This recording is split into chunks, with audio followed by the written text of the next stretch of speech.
Habari, naitwa Sheria Update kutoka Wizara ya Katiba na Sheria. Leo nina habari njema kwako. Unajua ni ipi? Acha nikueleze.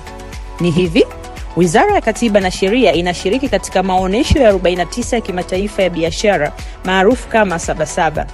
Fika katika banda letu uweze kujipatia elimu ya masuala ya kisheria na msaada wa kisheria kupitia kampeni ya msaada wa kisheria ya Mama Samia, elimu ya haki za binadamu, uraia na utawala bora, elimu kuhusu masuala ya utajiri wa asili na maliasili za nchi, pamoja na huduma za kisheria kwa umma, ambapo jopo la wataalamu kutoka Wizara ya Katiba na Sheria itakuwepo kukuhudumia kuanzia tarehe 28 Juni mpaka tarehe 13 Julai 2025.